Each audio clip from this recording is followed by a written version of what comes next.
یہ کہتے ہیں کہ شوہر نے غصے میں بیوی کو کہا اب ختم.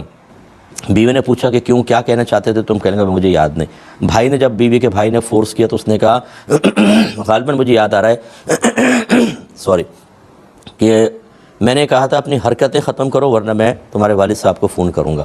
بہرحال دونوں صورتوں میں اس سے طلاق کا کوئی تعلق نہیں ہے اور طلاق واقع نہیں ہوئی ہے.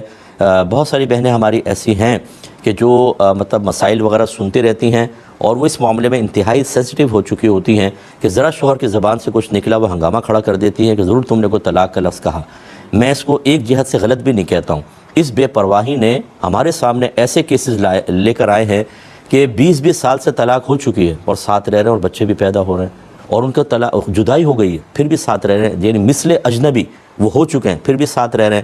اس لیے تشویش تو بجائے، لیکن میری گزارش ہے کہ جب تک آپ کسی اچھے مسند مفتی صاحب سے اس کا حل معلوم نہ کر لیں، بہت ہی کوئی مطلب انتہائی درجے تک نہ پہنچ جائیں کہ منہ نوچ لیا، گریبان پکڑ دیا، ہنگامہ کر دیا، بھائیوں کو بلا لیا کہ بھئی مجھے لگتا ہے اس نے طلاق دے دی.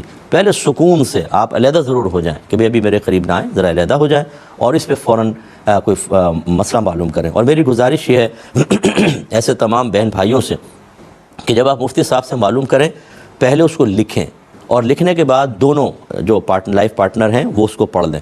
بعض اوقات عورت پہ کچھ سنتا ہے وہ اس پہ فتویٰ لے لیتی ہے، شوہر کہتا ہے میں نے تو یہ کہا ہی نہیں ہے، میں نے یہ نہیں کہا، اس طرح کہا ہے. دونوں دیکھیں، ہاں ٹھیک ہے بھئی، ہاں میں نے یہ کہا ہے، وہ کہ میں نے سنا ہے، دونوں متفق ہو جائیں، اس کے اوپر فتویٰ لیں اور پھر اس کے مطابق عمل کریں. ورنہ گھروں کے اندر میں نے دیکھا ہے بہت زیادہ تکلیف پیدا ہو جاتی ہے اور پھر ایسے سے افعال کا صدور ہوتا ہے کہ بعد میں اگر صلح کروا بھی دی جائے تو وہ تلخ یادیں ختم نہیں ہوتی اور پہلے والی محبت دوبارہ پیدا نہیں ہو پاتی ہے. امید ہے کہ آپ بات سمجھیں گے.